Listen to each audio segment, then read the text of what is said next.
বড় পীর আব্দুল কাদের জিলানী মাহবুবে সুবহানী কুতুবে রব্বানী রাস্তা দিয়া চলতেছেন, একটা কুকুর সামনে দাঁড়ায় গেল। কুকুর ডাক দিয়া কয়, বড় পীর আমার কথার জবাব দিয়া তারপরে যাও, বলো তুমি ভালো নাকি আমি কুকুর ভালো? বড় পীর চিন্তায় পড়ে গেলেন, যদি বলি কুকুর তুই ভালো আমি খারাপ, আল্লাহর কোরআনের আয়াতের উল্টা হবে, কারণ বনি আদম হলো শ্রেষ্ঠ। যদি বলি তুই খারাপ আমি ভালো, তো অহংকারী আসিয়া যাবে।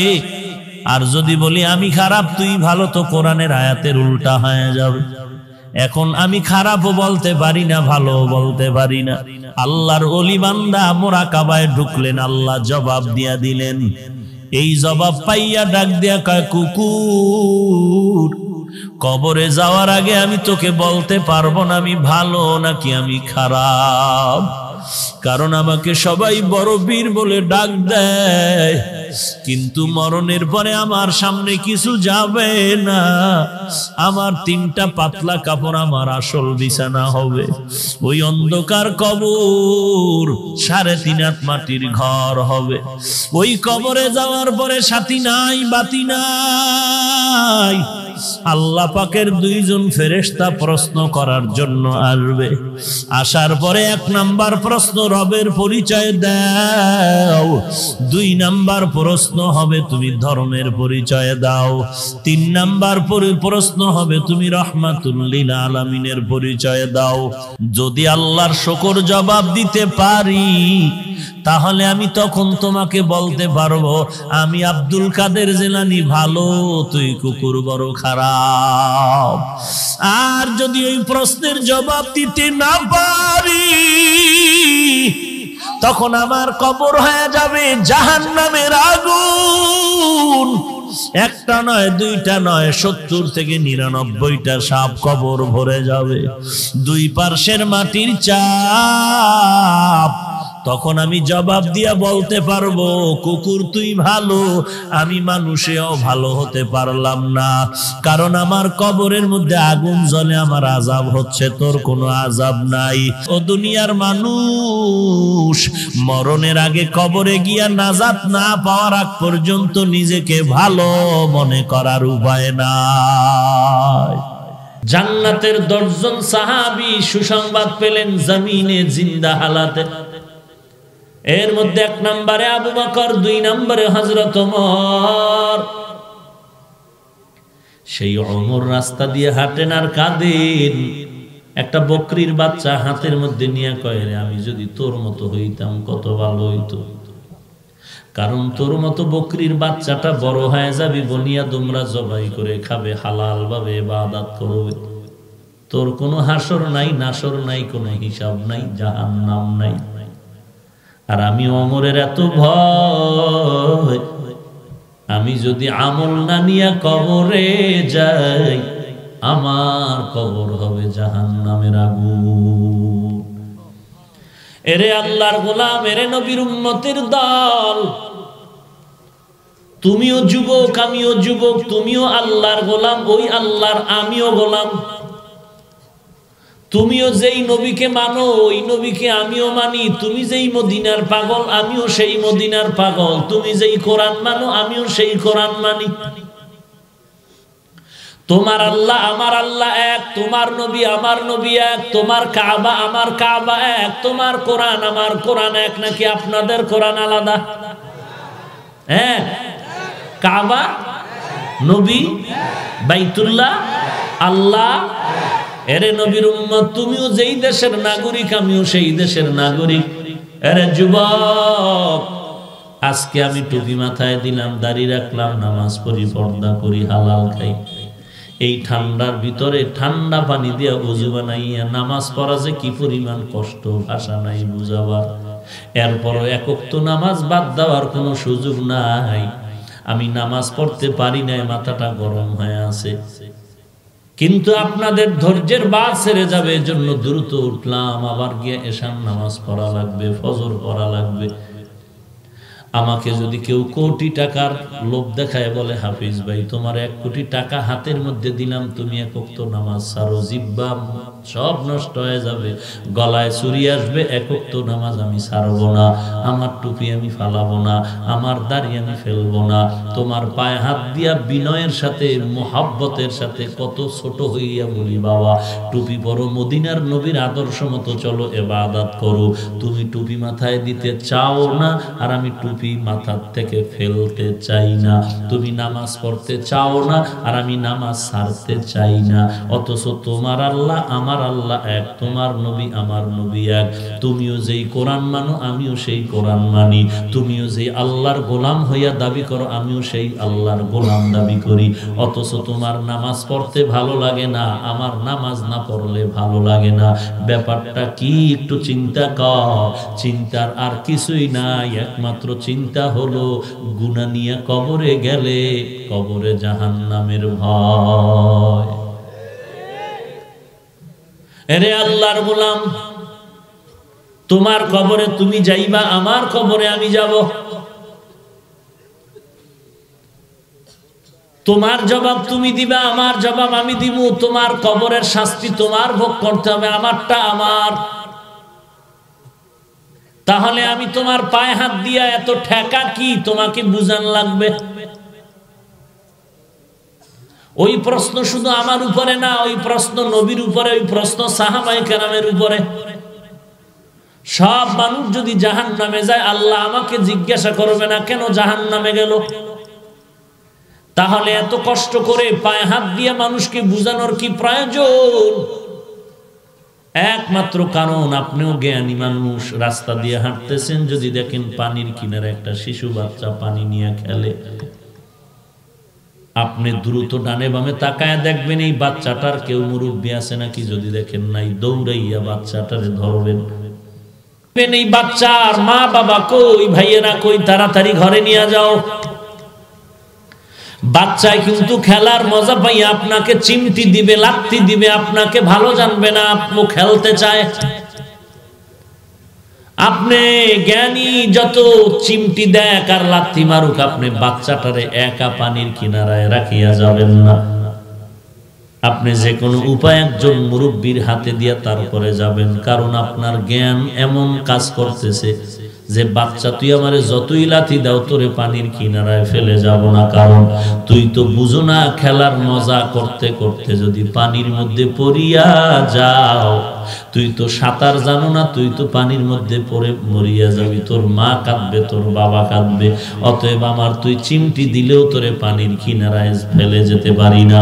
কোরআন হাদিসের জ্ঞান অর্জনকারী উলামায়ে কেরাম উম্মতের মাঝে চোখের পানি ছেড়ে পায়ে ধরে ধরে ধরে ধরে বিনয়ের সাথে বুঝায়, বাবা নামাজ পড়ো, বাবা টুপি পরো, নবীর সুন্নত মানো।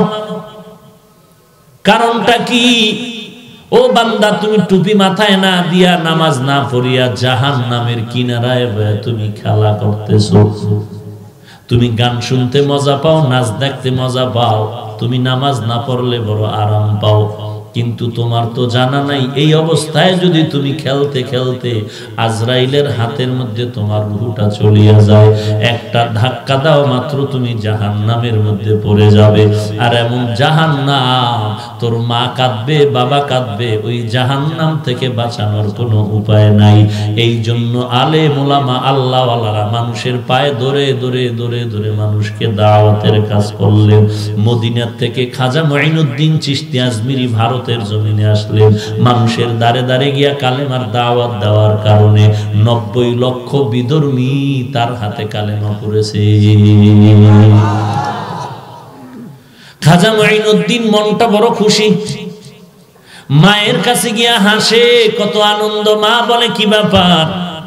খাজা মুঈনুদ্দিন চিশতি বলে, মা আল্লাহর শুকর, আমার হাতে 90 লক্ষের উপরে বিধর্মী কালেমা পড়েছে। মা ডাক দিয়ে কয়, সন্তান, এই ক্রেডিট, এই ত্যাগ, এই গৌরব আর এই অহংকার তোমার না, সব আমি মায়ের। বলে, মা তোমার কি? বলে, বলো সন্তান, তুই যখন আমার গর্ভে ছিলি আমি মা এক রাত্র ঘুমাই নাই। আমি সারা রাত সেজদায় পড়ে আমার মাওলার দরবারে তোর জন্য দোয়া করেছি আর কান্না করেছি। তুই দুনিয়াতে আসার পর এর সন্তান আমি মা তোরে যতদিন দুধ পান করাইছি একটা ফোঁটা দুধও আমি তোর মুখে বিনা অজুতে দেই নাই। এই বেটা, তোর মা আর খাজা মঈনুদ্দিনের মা বাচ্চাকে বলে তোরে যতদিন দুধ পান করাইছি বিনা অজুতে একটা ফোঁটা দুধ তোর মুখে দেই নাই। এর সন্তান জামানার বড় ওলি হবে না, তুই গাঞ্জাখোর হবি। তুই দাবি কর আমি নবীর আশিক, কিন্তু তোর চেহারা দেখলে তুই মুসলমান কিনা তাও টেনশনে পড়ে যাই। কারণ রাস্তা দিয়ে র‍্যাব যায়, পুলিশ যায়, আর্মি যায়, বিডিআর যায়, একটা বাচ্চা দেখলো কয় ওই র‍্যাব ওই পুলিশ, বলে চিনলি কেমনে? কয় পোশাক। কেমনে চিনলো? র‍্যাবের চাকরিতে দাঁড়াইয়া যুবক পরীক্ষা দিল, ভাইবা দিল, ফার্স্ট ক্লাস ফার্স্ট হয়ে গেল, ওকে হয়ে গেল, তোমার চাকরি কালকে জয়েন করো। যুবক ডাক দিয়া কয় স্যার সব শর্ত মানলাম, চাকরির জন্য একটা অনুরোধ আছে আমার। বলে কি? বলে আপনি সারা রাত্র যদি পানির মধ্যে শীতের মধ্যে দাঁড়ায় থাকতে বল আমি রাজি আছি, আমাকে যা বলবেন সব মানব র‍্যাবের চাকরিতে, শুধু আমার একটা অনুরোধ, আমি কালা পোশাক আমি পরব না। হবে? এটা বুঝেন, এটা বুঝেন যে কালা পোশাক না পরলে চাকরি কি হবে না। মদিনার পোশাক না পরলে তোমার কেমনে চাকরি হবে জান্নাতে? তুমি সুন্নি, তুমি সুন্নি, তুই গাঞ্জা খায় সুন্নি হইলে বাটপার কে? তুই নামাজ বাদ দিয়া সুন্নি হইলে বাটপার কে? বাটপার আমরা দাড়িওয়ালা নামাজিরা। কেন? তুই সুন্নি হইলে আমরা বাটপার, আর যদি আমরা সুন্নি হই তুই বাটপার। সুন্নি কেমনে হয়? দাড়ি কাটলে, নামাজ ছাড়লে, গাঞ্জা খাইলে, মদ পান করলে, তাস খেললে। তো তাস খেলো, চুলগুলো রসুলের তরিকা বাদ দিয়া ক্রিকেটারের তরিকায় কাটতেছো, নখগুলো নবীর তরিকায় নাই, নবীর সুন্নত নখ কাটার মধ্যে নাই, চুলের মধ্যে নবীর সুন্নত নাই, মেসওয়াকের সুন্নত নাই, দস্তারখানের সুন্নত নাই, সালাম কালামের সুন্নত নাই, পোশাকের সুন্নত নাই, তুই সুন্নি। সুন্নত বাদ দিয়া সুন্নি। এরে নবীর উম্মতের দল সাহাবায়ে কেরাম নবীর সুন্নতের সাথে মোহাব্বতের নজর দিয়া অন্যের সাথে যুদ্ধ করেছেন। সাহাবী খানায় বসেন, দস্তারখান থেকে খানা পড়িয়া যায়, উঠাইয়া খায়। একজনে কয় দেখ কেমন অভদ্র।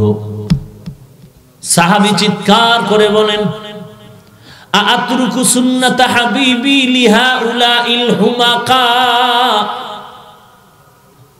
আমার হাবিব মুহাম্মদের সুন্নাত কি এই মূর্খদের কারণে আমি ছেড়ে দিব? দেখছেন নি কারবার কি? মডেলিং করে, আধুনিকতা করে, বলে এইটা ভদ্রতা, এর বিপরীতটারে বলে অভদ্রতা। কি আধুনিক? দাঁড়াইয়া প্রস্রাব করা মডেলিং, দাঁড়াইয়া প্রস্রাব করা আধুনিকতা, আর বৈশা প্রস্রাব করা সুন্নত, এটারে কয় অভদ্রতা। খানা খাইতে বসলে প্লেটে কিছু রাখো, কিছু ফালায়া দাও, এটা মডেলিং। নবী কয় প্লেট চেটে খাও, খানা পড়লে উঠায় খাও, এটা সুন্নত, কয় অভদ্রতা। সুন্নতের যদি অভদ্রতা কয় সে সুন্নি। হায় রে মুসলমান, এরে নবীর উম্মতের দল, নবীর তরিকা মতে জীবনটা চালাও। মাথার তালু থেকে পায়ের তালু পর্যন্ত নবীর সুন্নতের আমল করো। কার সুন্নত? না কোনো ফিরে? এই মিয়া, আজীবন মনে রাখবা, বহুত চালাকি জীবনে করছো। আজকে দুইটা কথা কয়া যাই, ভালো করে মনে রাখবা। প্রত্যেকটা নবীর উম্মত মুসলমানের আসল জীবনে হবে দুইজন, পরকাল ইহকালে আসল কয়জন? ঘুম আসতেছে? আসল কয়জন? এক নম্বরে আল্লাহ, এক নম্বরে কে? আরো আস্তে করে বলেন। আল্লাহর নাম জবানে বললে গুনাহ হবে, তো মহব্বতে বলেন এক নাম্বার আসল কে? তারপরে হলো আমার নবী রহমাতুল লিল। মনে থাকবে আসল কয়জন? ভুলবেন? এক নম্বরে। আর মহব্বতে বলেন এক নম্বরে কে? তারপরে কে? কে? কোন নবী? শেষ নবী রহমাতুল লিল। সন্দেহ আছে? এই দুইজন কি কি আসল? এই দুইজন। বাকি যারা সবাই মা বাবা ভাই বোন পীর ইমাম সব, এরা কেউ আমাদের আসল না, আসল না, আসল না। বেশি থেকে বেশি আপন। কি আসল না আপন? পীর সাহেব আসল না আপন? আমার আব্বাজান আম্মাজান আসল না আপন? আমার উস্তাদ আমার আসল না আপন? বলেন আসল কে? আবার বলেন তারপরে কে? নবী। তারপরে কে? নবী। আর বাকি সব কি আসল না আপন?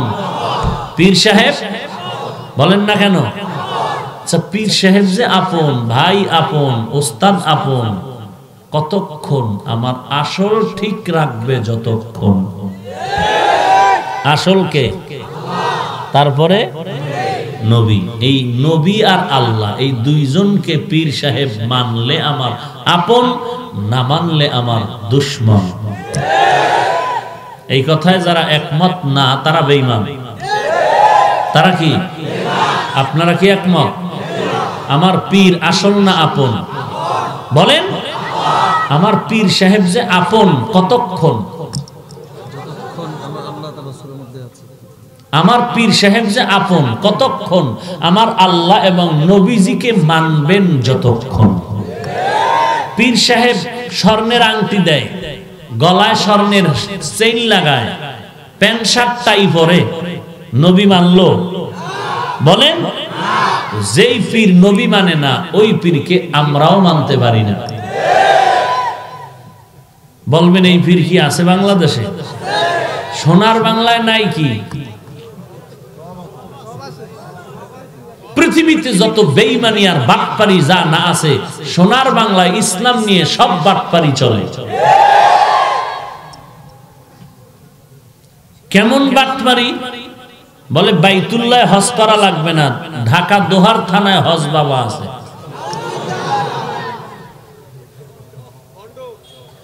এক ভণ্ড গিয়া কয় মক্কা মদিনা ঘুরে আইয়া দেশে আবার মাইক লইয়া কয় বাফের বেটা বেটা আমি। বলে কেন, তুই কি আবার তালুর বেটা নি? বাফের বেটা মানি হইল মক্কায় গেছি মদিনায় গেছি, ইমামের পিছে নামাজ পড়ি না, সব হবি। কি পরিমাণ কপাল পরা, কি পরিমাণ হতভাগা হইলে, কি পরিমাণ বেহায়া নির্লজ্জ হইলে আল্লাহর ঘরে গিয়া মদিনার রসুলের কাছে গিয়া ইমামের পিছনে জামাতে নামাজ পড়ে না, আবার আইসা অহংকারী করে। কি পরিমাণ বেহায়া হইলে। আল্লাহ হেদায়াত দান করুন। আরো জোরে বলেন। বেয়াদবিরও সীমানা থাকা দরকার। আচ্ছা, আপনারা আমারে চিনেন আর না চিনেন, চেহারা দেখলে তো কিছুটা বুঝেন। কি বুঝেন? আমি আদ্রশির খাদেম, কি মাইজবান্ডারের খলিফা, দেওয়ানবাগের পীর, হ্যাঁ, কুতুববাগের, চন্দ্রপাড়ার ভক্ত, সুরেশ্বরের ভক্ত, হ্যাঁ, কি আসতে বলেন কেন? সোনাখান্দার ভক্ত, ফুলতলির ভক্ত। আচ্ছা, এই ভক্ত না, এটাই বাস্তব। ঠিক, আমি এখন ভক্ত না হয়ে কি তাদের গালি দিছি? বলেন, তুমি চরমনাই করো না, তুমি তাবলিগ করো না, তুমি দেওবন্দি না, তুমি গালি দাও কেন? আমি তো গালি দিলাম না, আমি পাঁচকল্লি পড়লাম, আমি অন্য টুপিওয়ালাকে তো গালি দিলাম না। আমি লম্বা গোল জামা পরছি, অন্য পোশাকলাকে তো হিংসার নজরে গালি দেই নাই, বুঝাবার স্বার্থে কিছু বলতেছি। কি বুঝাইতেছি? পীর বুঝি না, তরিকা বুঝি না, গোলামি হবে আল্লাহর, তরিকা হবে মদিনার। কি আমি তো গালি দিলাম না। কেন এত হিংসা? কি কারণ এই হিংসা? কি চাও তুমি? মুসলমান মুসলমান মিল থাকতে পারো না। কেউ যদি আল্লাহকে আল্লাহ মানে, রসুলকে রসুল মানে, কিয়ামত মানে, এই লোক যদি আল্লাহ না করুন জিনা করে, চুরি করে, ডাকাতি করে, মদ পান করে, তাকে গালি দেওয়া যাবে না, কাফের বলা যাবে না। এটা হাদিস শরীফ, রসুলের হাদিস। তাহলে তুমি আমাকে কাফের বলো কিভাবে? আমি তো আল্লাহ মানি, আমি তো রসুল মানি, আমি তো চুরি করি না, ডাকাতি করি না, জিনা করি না, মদ পান করি না, তুমি আমাকে গালি দাও কিভাবে? তুমি নবী মানো না? না মনের ঝাল মিটাও নফসের গোলামিতে পড়ে? তুমি তো আল্লাহর গোলাম না, তুমি নিজের নফসের গোলাম, প্রবৃত্তির গোলাম। ইয়া আইয়ুহাল্লাযীনা আমানুস্তাঈনু বিস-সাবরি ওয়াস-সালাহ ইন্নাল্লাহা মা'আস-সাবিরিন। আল্লাহ তাআলা বলেন, হে গোলাম, দুনিয়াতে আমি মানুষকে বড় দামি বানাইলাম কেন? বড় দুর্বল। মানুষের মতো দামি যেমন কেউ নাই, দুর্বল তেমন কেউ নাই। আবার এই দুর্বলতাটার কারণে আমি আল্লাহ অনেক সম্মান দিলাম। এই দুর্বলতা দিয়ে আমি কি বুঝাইতে চাই? তুই আমি আল্লাহর ইবাদত করবি, কোনো অহংকার ভাব নিয়ে চলতে পারবি না। আর জীবনে কখনো কিছু যদি প্রয়োজন হয়, প্রয়োজন হবে, তুই একা একা স্বয়ং সম্পূর্ণভাবে চলতে পারবি না। একজনের টাকা পয়সা বাড়ি গাড়ি সব আছে, এরপরও যদি চ্যালেঞ্জ করে আমি কারো সহযোগিতা না নিয়ে একাই চলবো, আমি আল্লাহর কসম করে বলবো ওই লোকটার পুরো জীবনটা পঙ্গু হয়ে যাবে। কেন? যত বেশি বড় লোক তত বেশি অসহায়, তত বেশি কথা বুঝেন তো? হ্যাঁ, কিলাকিলি করার আগে বুঝার চেষ্টা করবেন। গরিবের জামায় ময়লা লাগছে, কেউ ধুইয়া দিল তো দিল, না হয় নিজেরটা নিজেই ধুইয়া নিল। বড় লোক কি পারে? পারে? রিকশায় উঠছে, জাফরগঞ্জ বাজারে যাবে, হঠাৎ রাস্তার মাঝখানে গরিবের রিকশার চাক্কা পাংচার হয়ে গেছে। গরিব কয়, থাক তোর রিকশা, আমার পায়ের রিকশা দিয়ে হাঁটা শুরু করলাম। 10 মিনিট লাগায় বান্দা হাঁটিয়া জাফরগঞ্জ গেল, আরো 3 মাইল গেল। বড় লোকের অবস্থা কেমন? এর যদি চাক্কা শেষ হয়ে যায় তো নিজের পা তো আরো শেষ, পারবেনি হাঁটতে। বলবে আমারে মাথায় আলগি দিয়ে বাড়ি দিয়ে, আমার সামনে যাওয়া যাবে না, পেছনে যাওয়া যাবে না। এজন্যই তো বলি, সব দেশের গরিবেরা যদি বলে বড় লোকের একটা কাজও আমরা করব না, তাহলে প্রত্যেকটা বড় লোকের 5 তলা বিল্ডিং হবে গরুর ঘর, আর নিজের জীবন হবে পঙ্গু। কারণ বড় লোকের বাথরুম পরিষ্কার করে কে? গরিব। জামা ধুইয়া দেয় কে? জুতা মুছে দেয় কে? জুলুমও করে এই বড় লোকেরা গরিবের সাথে বেশি। কুমিল্লা বয়ানে আসতেছিলাম, একদিন হোটেলের মধ্যে নাস্তা খাইতে বসলাম। কর্মচারীরা আমার ইশারায় দেখায় দিল আমি এক টেবিলে বসে নাস্তা করতেছি, আর এক টেবিলে কিছু কক্সবাজারের ভ্রমণকারীরা নাস্তা করে ফ্যামিলি নিয়ে। 10-12 জন নাস্তা করে, কত আইটেমের খানা, কিন্তু একটু দূরে একটা ছোট্ট মেয়ে স্কার্ফ পরে বসে আছে। কর্মচারীরা দেখাইলো যে ওই যে মেয়েটা ওখানে বসা আছে, ওই মেয়েটা এই যে ওই কাজের লোক, ওদের কাজের মেয়ে এই মেয়েটা। এরা 5-10 রকমের খানা আর আইটেমের অর্ডার দিল, মেয়েটার জন্য একটা চায়ের অর্ডারও দিল না। মনে মনে ভাবলাম যে আসমান থেকে যদি ঠান্ডা পড়ে তো এদের কপালে পড়বে, আর কার কপালে পড়বে? কিডনি নষ্ট তো যদি হয় তো এদেরটা আগে হবে।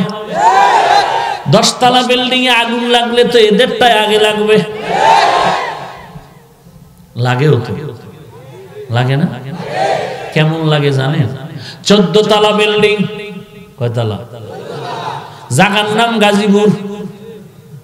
যেই গাজীপুর, বাংলাদেশে বহু গাজীপুর আছে, একটা ধরে নেন। জায়গার নাম গাজীপুর, বিল্ডিং কয়তলা? রাত্র 1টার পরে আগুন লাগছে 11তম তালায়। কয় নাম্বার তালা? উপরেও কোনো ক্ষতি হয় নাই, নিচেও কোনো ক্ষতি হয় নাই। ওই তালায় আগুন লাইগা মালিক সহ পুরিয়া ছাই। মালিকের আমি চিনি, নামও পাওয়া যাইত না। পত্রিকাওয়ালারা সব খবর লেখে নাই, ফিডার ডরে গোপনে খবর নিলাম, যেহেতু মালিক আমার পরিচিত, যে 14 তালা বিল্ডিং এর 11তম তালায় আগুন লাগলো। উপরেও ক্ষতি হলো না, নিচেও হলো না, আকাম চলছিল কি? খবর নিয়ে দেখা গেল রাত্র 12টার পরে উলঙ্গ মেয়েদের নাচ আর মদের আড্ডা চলতেছিল। অন্যায়ের একটা সীমা আছে, যখন সীমা অতিক্রম করবে, জমিন থেকে গজব না, গজব আসমান থেকে ডাইরেক্ট নাজিল হয়। আপনি চিন্তা করতে পারেন, 14 তালা বিল্ডিং এর 11 তালায় আগুন লাগিয়া 11 তালা সব শেষ, নিচেও কারো ক্ষতি হয় নাই, উপরেও কারো ক্ষতি হয় নাই। এর নাম আসমানি গজব, এর নাম। আর হইল অকাল মরণ। মানুষে কয় এটাও মিছা কথা। অকাল মরণ কি? অকাল মরণ কি? কি অকাল মরণ? অপমৃত্যু। অকাল মরণ মানে এই বয়সে মরণটা আল্লাহ যে দিছে উচিত করে নাই, কি অকাল মরণ? আরে মায়ের গর্ভে মরা বাচ্চা দুনিয়াতে আসে, আবার বাচ্চা ওয়া করে চিৎকার দিয়া নাই। কি ঘটনা? কি একটা না হাজার হাজার?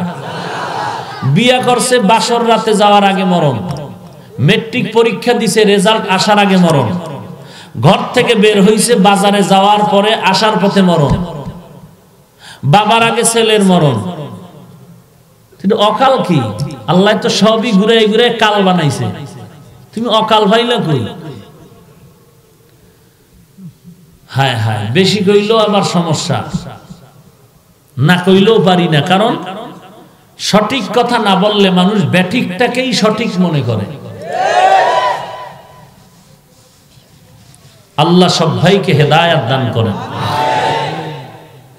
এরে যুবক আল্লাহর গোলাম, আল্লাহ বলেন প্রত্যেকটা মানুষ বড় অসহায়, একা একা চলার কোনো উপায় নাই, সকলের সহযোগিতা নেওয়া লাগবে কি লাগবে না? বড় লোকের যদি লাগে, গরিবের লাগবে না? লাগবে। এখন সহযোগিতা যে নিব, কার থেকে নিব ও নির্ণয় করা দরকার। আপনাদের জিজ্ঞাসা যদি করি সহযোগিতা সাহায্য কার থেকে নিবেন, সবাই তো এক আওয়াজে বলবেন হুজুর আল্লাহর থেকে। কিন্তু আমি জিগাই না কেন জানেন? এই হাত জাগাইয়া বহু ঠিক ঠিকের বাটপারি 40 বছর কম করেন নাই। যদি আপনার এই বাটপারি না থাকতো, অন্তর থেকে বলতেন যে হ্যাঁ আসলেই সাহায্য আল্লাহ থেকে নিব, এই কথা যদি অন্তর দিয়া বলতেন আর কাজে লাগাইতেন, তাহলে আরো 30 বছর আগে এই সোনার বাংলা থেকে এনজিওর গোষ্ঠী পালায়া যাইত। একটাও পালাইছে? বরং সব হুজুরগো ধরতেছে। কারণ সাদা জামায় ময়লা একটু লাগলেও বেশি দেখা যায়। নিজের মাথায় টুপি নাই, পাগড়ি নাই, নামাজ নাই, সুদ খায়, ঘুষ খায়। ইমামের পাগড়ি না থাকলে এক দোষ। এখন একজন ইমাম রাখতে হবে, পাগড়ি যেন ঠিক মতো পরে রাখছে। বাতে ইমাম বাদ, এখন পাগড়িওয়ালা হুজুর খোঁজো। বহুত খুঁজা টুজা পাগড়িওয়ালা ইমাম একজন পাইছে। 29 দিনের দিনে ইমামের দোষ কি? কয় সোজা হয়ে আড়ে না, বাঁকা হয়ে আড়ে।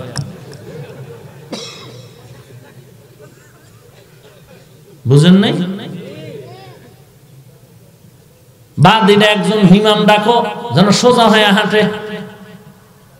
এবার খুব পরীক্ষা করে হাঁটাওয়ালা এমন ইমাম রয়েছে। 31 দিনের দিনের উপরে এক দোষ চাপায় দিল, হুজুর বেশি গরম, ঠান্ডা হুজুর খুঁজুর। এ ওয়াজে বইলে খালি সুদের বিরুদ্ধে কয়।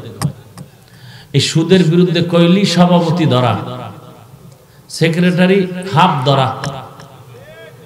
বুঝেন না কথা? শান্তি দেবে কে? আল্লাহ শান্তি দেবে বেশি বেশি বিড়ি টানলে।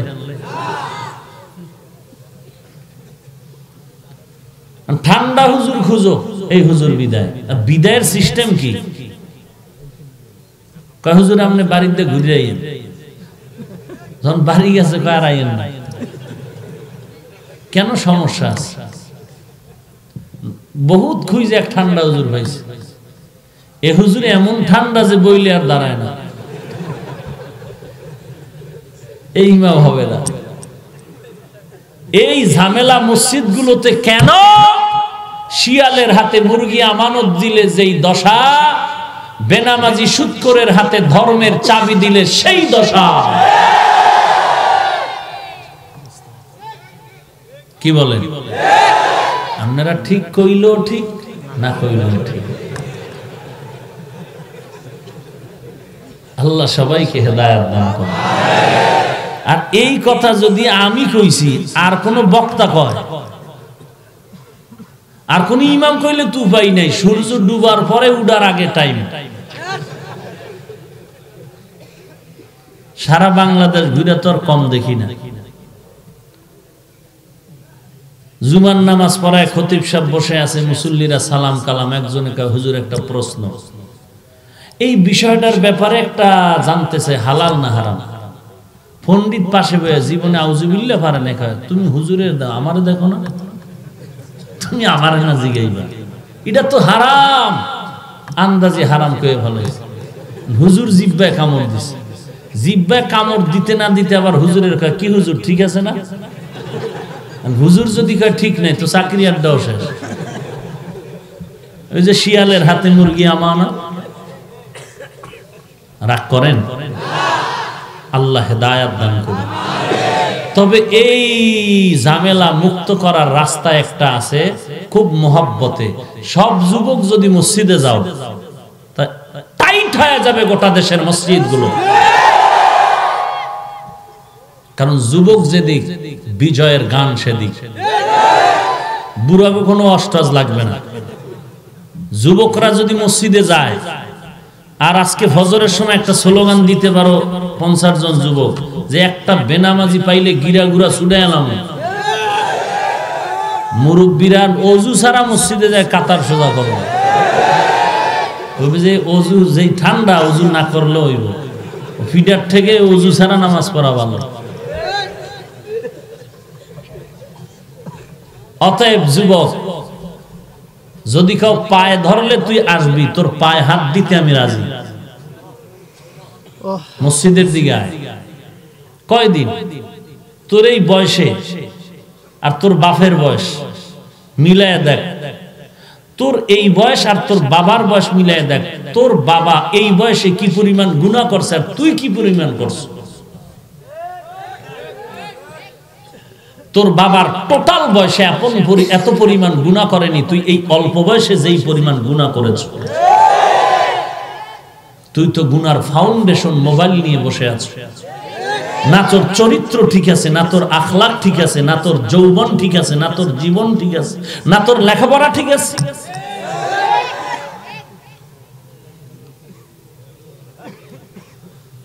অথচ তোমার মতো আমার মতো যুবক তাকায় দেখো, স্কুলে পড়ে, কলেজে পড়ে, ভার্সিটিতে পড়ে, 5 ওয়াক্ত নামাজ পড়ে আছে না নাই?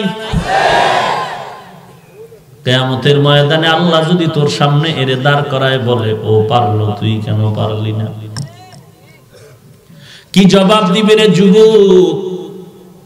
আমার নবীর 23 বছরের সুন্নতের আদর্শ দুনিয়াতে রেখে গেলেন হিন্দুরা মানার জন্য। আমার নবীর সুন্নতের আমল যে নবী রেখে গেলেন, বৌদ্ধরা মানবে এই জন্য। কারা মানবে? জোরে ক। কোন দেশের মুসলমান? ও ইন্ডিয়ান না, সারা বিশ্বের মুসলমান, শুধু জাফরগঞ্জ এলাকার মুসলমান ব্যতীত। আপনারাও নবীর সুন্নাত আপনাকেও মানতে হবে, না মানলে তো সমস্যা নাই। বুঝা কইেন আছে তো মানেন না কেন? ক্রিকেটারের সাইজে চুল কাটলেন কেন? মদিনার সাইজটা কি আপনার ভালো লাগলো না? মদিনার তরিকায় যদি চুল কাটতা, তাহলে তোমার মাথা গরম হইতো না রে বাবা। আমরা যে নবীর তরিকা মতে চুল কাটার চেষ্টা করি, নখ কাটার চেষ্টা করি, তোমার নবী কত দামি, তুমি গর্ব করবা বেঈমানের সামনে, অথচ তুমি নবীর সুন্নাত জবাই করো, আবার চাপাবাজি করো সুন্নি।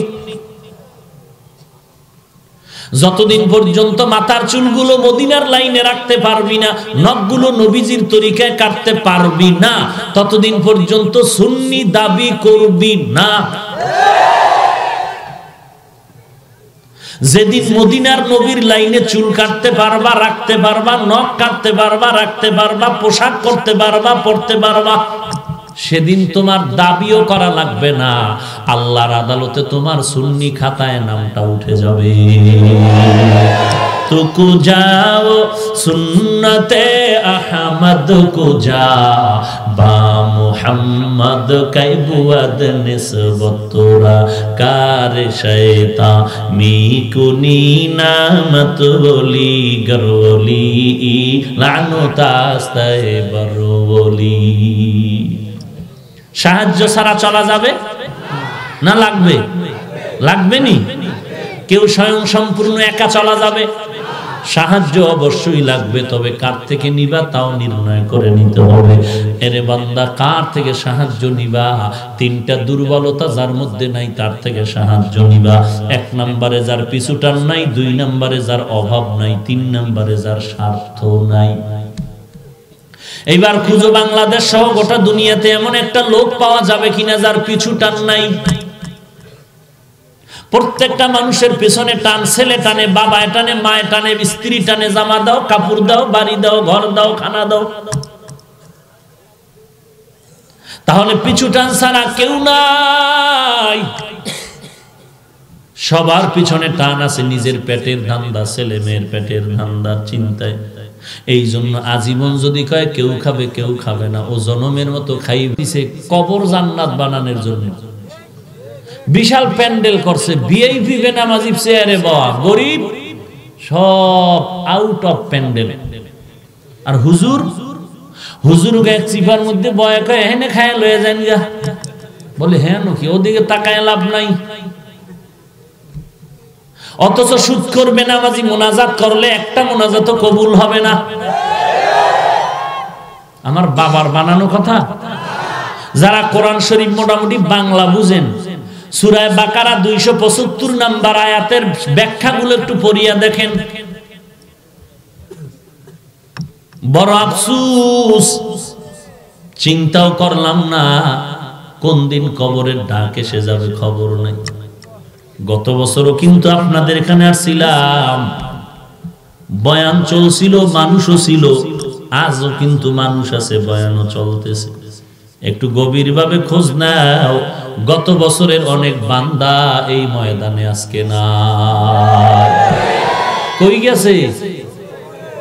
হায় এ জীবনে না করি নাম বন্দেগি,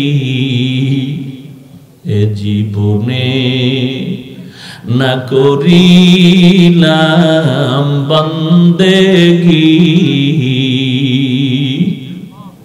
গুনাহ করে কাটাইলাম জিন্দেগি, গুনাহ করে কাটাইলাম জিন্দেগি। তওবা করে আবার তওবা ভাঙ্গিনা, তওবা করে আবার তওবা ভাঙ্গিনা, অবশেষে খাঁটি তওবা করিলাম, অবশেষে খাঁটি তওবা করিলাম। প্রত্যেকটা মানুষ কিন্তু ভবিষ্যৎ চিন্তা করে চলে, কিন্তু গভীর চিন্তা নাই। যেই লোকটা বিয়ে করছে সে মনে মনে দোয়া করে একটা ভালো ছেলের বাবা হব, ভালো মেয়ের বাবা হব। কিন্তু গভীর চিন্তা করে না। যদি গভীর চিন্তা করতো যে ভালো মেয়ের বাবা হতে হলে নিজেকে ভালো হওয়া দরকার। যুবক, তুই তো এখনো বিয়া করো নাই, কিন্তু মনে মনে তোর একটা আশা আসতেই পারে যে আমি একটা ভালো মেয়ে চাই, যেই মেয়েটার দ্বারা আমার জীবনটা সুখের হবে। কিন্তু গভীরভাবে চিন্তা করো না। যদি গভীরভাবে চিন্তা করতি, অন্যের মেয়েটার ইজ্জতের উপরে তুই আঘাত করতে পারতি না। তোর বোনের উপরে যদি কেউ আঘাত করে, তুই যেমন সহ্য করতে পারো না, তোর বোনের চরিত্র নিয়ে যদি কেউ খেলাধুলা করে, তুই সহ্য যেমন করতে পারো না, তুই আর একজন মেয়ের ইজ্জতের উপরে আঘাত করলে ওই বান্দা কেমনে সহ্য করবে? এরে বান্দা, মনে রাখিস, আল্লাহ দেখতেছে, তোর মায়ও জানে না তুই কি গুনাহ করো, তোর আব্বা জানে না, কেউ জানে না, আল্লাহ জানেনি। কপালে লেখ, মোবাইলে থাকলে রেকর্ড কর। তুই যেই পরিমাণ অন্যায় করবি, ওই পরিমাণ অন্যায় করনেওয়ালা মাইয়া তোর কপালে আসবে। তুই কোরআন শরীফ মাথার উপরে 5টা দিয়েও যদি কও তুই ভালো মেয়ে, ও কোরআন নিয়ে মাথায় দিয়ে বলবে আমি ভালো মেয়ে। কিন্তু তুই ভালো করে কপালে লেখ, তুই যেই পরিমাণ চরিত্র হারা, তোর কপালে বিয়া থাকলে ওই বউ পাবি চরিত্র হারা। আর চরিত্র হারার দ্বারা কোনোদিন ভালো সন্তান জমিনে পদার্পণ করবে না। এরে যুবক, তোর মনের মধ্যে গুনার আকর্ষণ, আমার মনের মধ্যেও গুনার আকর্ষণ। আমি যদি ইচ্ছা করে শার্ট প্যান্ট টাই লাগায় দাড়ি কাইটা রাস্তায় গান গাইতাম, কে আমার গান শুনতো না। কিন্তু এত কষ্ট করিয়া কেন নামাজ পড়ি, টুপি মাথায় দিলাম, কোরআন পড়লাম, মাদ্রাসা কওমি মাদ্রাসায় পড়লাম, কত গালি শুনলাম কওমিতে পড়ার কারণে, কত গালি শুনলাম টুপি আর দাড়ির কারণে। এরপরও টুপি ফালাই না, দাড়ি ফালাই না, নামাজ ছাড়ি না, একটাই মাত্র কারণ, জাহান্নামের আযাব সহ্য করতে পারবো না। জমিন থেকে 9,30,00,000 মাইল উপরে সূর্য, একটা মুখ জমিনের দিকে দেওয়া আছে, ফেরেশতারা পানি দেয় ঠান্ডা তাপ কমানোর জন্য।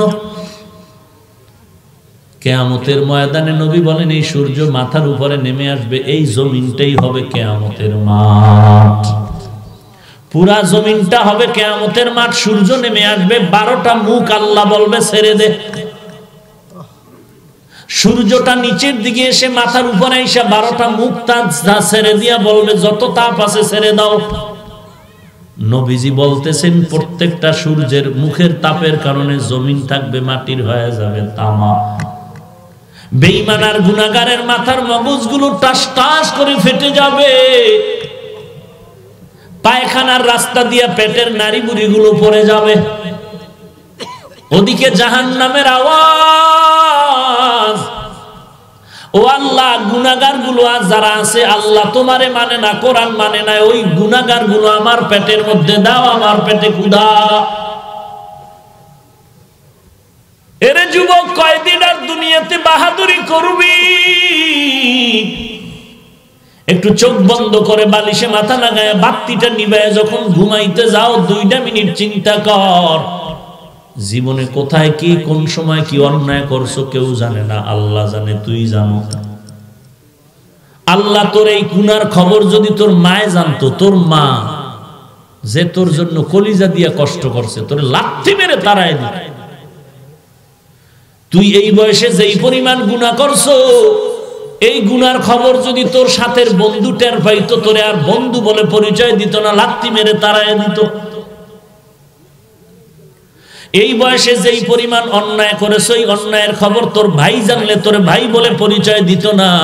আল্লাহ পাক সব দেখছেন, জানছেন, এরপরও তোরে আল্লাহ বেজার হইয়া পানি বন্ধ করে নাই, বাতাস বন্ধ করে নাই, বরং আল্লাহ ডাকে, বান্দা আয় আয়, গুনাহ করছো, তওবার দরজায় ফিরিয়া যাও, চোখের পানি ছেড়ে তওবা কর, আমি আল্লাহ তোর চোখের পানির বিনিময়ে মুহূর্তে সব গুনাহ মাফ করে দিব। এ যুবক, তুই খেলার মাঠে কতদিন খেলাধুলা করছিলি, কত বন্ধু বান্ধব ছিল, আজকে অনেকেই কবরে গেছে।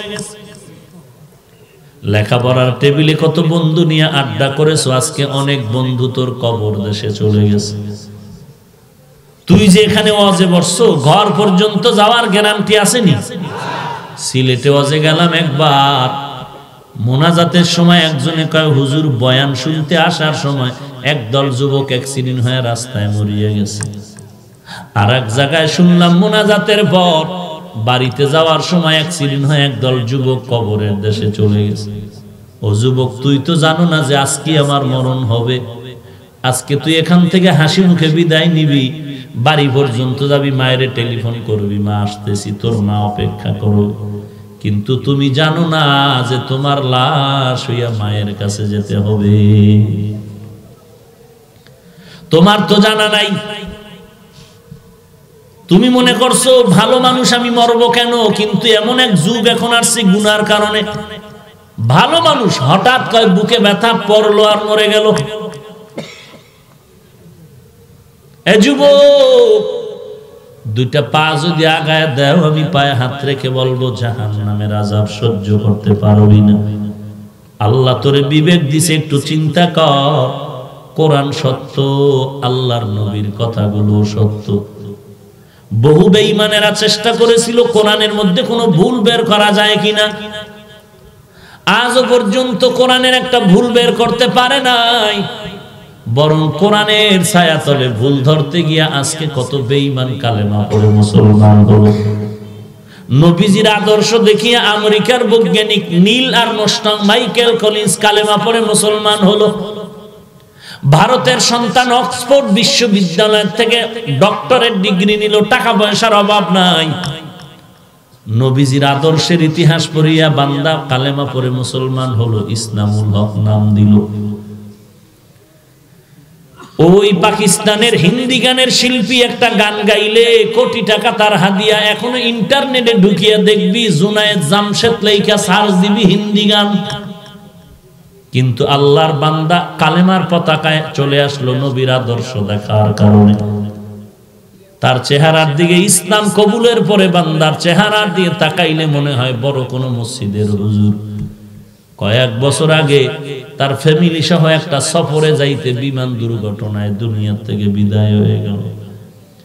টঙ্গী ইজতেমার ময়দানে গিয়ে দেখ, জানুয়ারি মাসের 10, 11, 12 তারিখ টঙ্গীর ময়দানে ওলামায়ে কেরামের আয়োজনে ইজতেমা।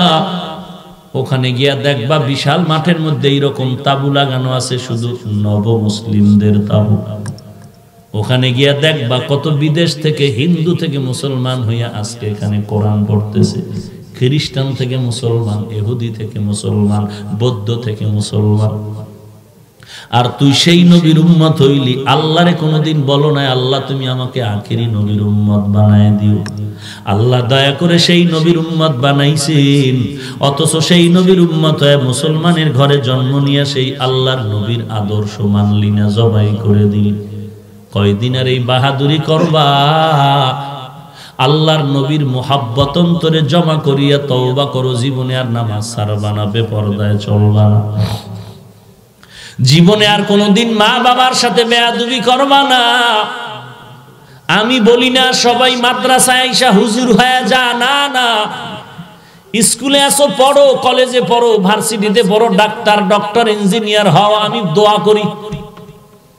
তবে ডাক্তার হইলে ভালো ডাক্তার হইস, ডাক্তার নামের কলঙ্ক যেন না হও। ইঞ্জিনিয়ার হইলে সুনামের সাথে জীবন চালাবি, বদনাম যেন না হয়। দিল থেকে কথাগুলো বলছি, দিল থেকে বলছি। তোরে কেউ মাদ্রাসায় যাইতে বললেও যাবি না।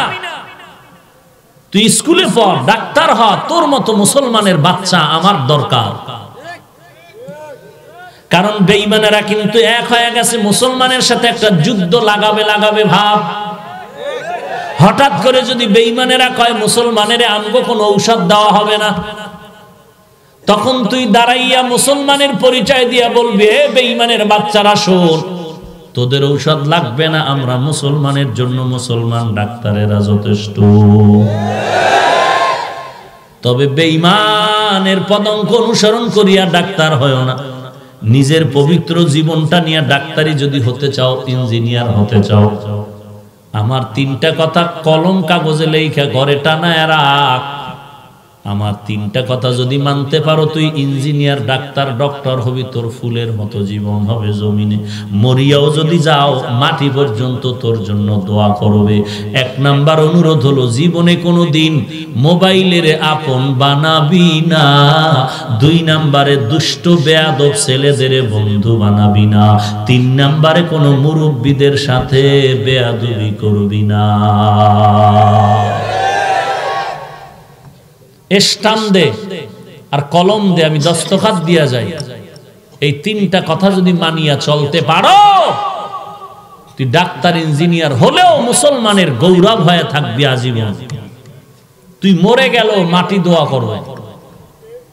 এক নম্বরে যদি ভালো জীবন চাও, স্কুল কলেজে পড়িয়াও যদি ভালো ডাক্তার, ভালো ইঞ্জিনিয়ার, ভালো এসপি, ভালো এমপি হতে চাও, সুনাম রক্ষা করতে চাও, তিনটা অনুরোধ আমার মানবি। এক নম্বরে মোবাইলকে আপন বানাবি না। দুই নম্বরে কোনো বেয়াদব বেআমল বখাটে ছেলেদের বন্ধু বানাবি না। তিন নম্বরে কোনো চিনো আর না চিনো কোনো মুরব্বির সাথে বেয়াদবিমূলক আচরণ করবি না। মানলেও তোমার লাভ, না মানলেও তোমার ব্যাপার, আমার কিছু করার নাই। অনুরোধ করে বলছি রে বাবা, এইটা কোন থানা? এই দেবিদ্বারের বহু ছেলে কলেজে পড়তো, মাঝে মাঝে মাদ্রাসায় গিয়ে দেখা করে, হুজুর আমার মতো জামা আর টুপি লাগায় গিয়া কয়, হুজুর দোয়া নেওয়ার জন্য আসি, করো কি? কয় কলেজে পড়ি। এই অবস্থা, বলে এই অবস্থা তো হয়ে গেল, নিয়ত করছি কলেজে আর পড়ুন না। আমি বললাম খবরদার, আমাকে যদি মানিয়া তুই পরামর্শ নিয়ে চলতে চাও, আমার অনুরোধ তুই কলেজ ছাড়িস না। তোর মতো মেজাজওয়ালা লোক কলেজে দরকার। তোর মতো মানসিক অবস্থা নিয়ে যদি কেউ ডিসিএসপি হয়, ওর দ্বারা এই সোনার বাংলায় দুর্নীতি হবে না, জনগণের উপকার হবে। খবরদার কলেজ ছাড়িস না, স্কুল ছাড়িস না, তবে চরিত্র ভালো করে চল। অদেবিদ্বারের মুসলমান, কত আল্লাহর গোলাম আইসা চোখের পানি ছেড়ে কান্না করে দোয়া চায়। তুমি কেন পারবা না রে ভাই? ডানে বামে তাকায় দেখছো নি তোমার মতো যুবক আজকে কৃষি কাজ করে, ড্রাইভারি করে, নামাজ বাদ দেয় না। তুমি আমি কেন পারবো না? তোমার মতো কত যুবক ছেলেরা আবার পুলিশ বিডিআরের চাকরি করে, নামাজ বাদ দেয় না। তুমি কেন পারবা না? অনুরোধ করে বলছি, হেদায়েতের মালিক আল্লাহ। এ যুবক, একটা সেকেন্ডের আযাব কবরে গেলে সহ্য করতে পারবি না রে যুবক। গুনাহ নিয়ে কবরে যাইও না, আল্লাহর কাছে মন ভরে তওবা করো। হে মালিক, জীবনে বহু অন্যায় করেছি রে আল্লাহ, তুমি একবারও রাগ করিয়া পানিও বন্ধ করো নাই, বাতাস বন্ধ করো নাই। আজকে আমি তওবার দরজায় ফিরে আসলাম, আর গুনাহ করব না রে আল্লাহ। এ যুবক, তোদের মতো স্কুল কলেজের কত ছাত্র দেখলে মনে চায় নিজের রুমাল দিয়ে তার পা মুছে দেই। এত সুন্দর ব্যবহার, এত সুন্দর আখলাক। আবার কিছু যুবকের চেহারার দিকে তাকাইলে মনে হয় জানো 24টা ঘন্টাই শুধু জুতার বাড়ি দিয়ে ওরে সাইজ করি। কারণ ওর এত চরিত্র খারাপ, ওর একজনের চরিত্রের কারণে পুরো কলেজের বদনাম হয়ে গেল। হয় না? একটা যুবক, এক যুবক আরো 10 যুবকের চরিত্র নষ্ট করে পুরো কলেজের ইমেজকে নষ্ট করে দিল। আর সোজা হয়ে দাঁড়াবার কায়দা নেই, একটা দুশ্চরিত্র ছেলের কারণে। অনুনয় বিনয়ের সাথে বলি, যুবক ভাই, আল্লাহর কাছে সাহায্য চাও, আর কারো কাছে সাহায্য চাইও না। আল্লাহর কাছে বিনয়ের সাথে কান্না করো আর বলো, হে মালিক, জীবনে যত অপরাধ করেছি মাফ করে দাও। জীবনে আর নামাজ ছাড়বো না, বেপরদায় চলবো না, মা বাবারে কষ্ট দিব না। এখানে এমন আল্লাহর বান্দা আছে, অনেকের মা নাই, অনেকের বাবাও নাই, এতিমের মতো হয়ে আছো রে ভাই। এখন মোনাজাতের পরে বাড়ি গিয়ে অনেকে দেখবে মা অপেক্ষায় আছে, ঘুমায় না। আর একদল বান্দা গিয়ে দেখবে দরজা ভেতর থেকে লাগানো, দরজা খুলে না, কারণ যে খুলবে সেই মা দুনিয়ায় নাই। এরে সন্তান, ওই মা বাবার জন্য কি করেছো? না দুনিয়াতে থাকতে কিছু করতে পেরেছো, না কবরে যাওয়ার পরে মা বাবার জন্য কিছু করেছো? আল্লাহর কাছে তওবা করো। গলায় ছুরি আসবে, মরে যাব, আর নামাজ ছাড়বো না, মা বাবারে কষ্ট দিব না, নবীর তরিকার বাইরে চলবো না, আল্লাহর গোলামি করব, নবীর আদর্শ মেনে চলবো, সুন্নাত তরিকা অনুযায়ী চলবো, সহিভাবে কোরআন পড়বো, আলেম ওলামাদের কথা মেনে চলবো, নবীর তরিকার বাহিরে চলবো না, দেশের বিরুদ্ধে জাতির বিরুদ্ধে কোনো ষড়যন্ত্র করব না। তওবা যদি করার পাক্কা নিয়ত হয়, খাঁটি তওবার নিয়তে দুটো হাত আমার আল্লাহকে দেখায় দাও। আয় আল্লাহ, সবার হাত আপনি কবুল করে নেন, তওবা কবুল করে নেন, তওবার উপরে মজবুত হয়ে চলার মতো তৌফিক দান করেন, আমাদের জিন্দেগীর সব গুনাহগুলো মাফ করে দেন, বেশি বেশি নবীর সুন্নতের আমল করার তৌফিক দান করেন। আমিন। আলহামদুলিল্লাহি রাব্বিল আলামিন। والصلاة والسلام على سيد الأنبياء والمرسلين وعلى آله وأصحابه أجمعين يا أرحم الراحمين يا أرحم الراحمين رب ارحمهما كما ربياني صغيرا। আয় আল্লাহ, কুদরতের নজর দিয়ে তাকায় দেখেন, প্রচন্ড ঠান্ডা শীতের মধ্যে আপনার বান্দারা ময়দানে হাজির। কত উলামায়ে কেরাম, কত মুরব্বী, সাদা দাড়িওয়ালা হাজী সাহেব, কত ব্যবসায়ী, কত চাকরিজীবী, কত যুবক। আয় আল্লাহ, পর্দার আড়ালের কত মা বোনেরা হাত তুলেছেন, কত ছাত্র ভাই। আয় আল্লাহ, আমরা সবাই গুনাহগার, জাহান্নামের আসামি। মেহেরবানি করে নবীজির মোহাব্বতে আমাদের সকলের জীবনের সব গুনাহগুলো মাফ করে দেন আল্লাহ। আজকের মাহফিল কবুল করে নেন, আয়োজনকারী সহযোগিতাকারীদের কবুল করে নেন, আলোচনার ভুল ত্রুটি ক্ষমা করে দেন, সবাইকে সহি তরিকায় নবীজির মোহাব্বতে আমল করার তৌফিক দান করেন। আয় আল্লাহ, ঘরে ঘরে নবীর সুন্নতের আমল চালু করে দেন। আমার কলিজা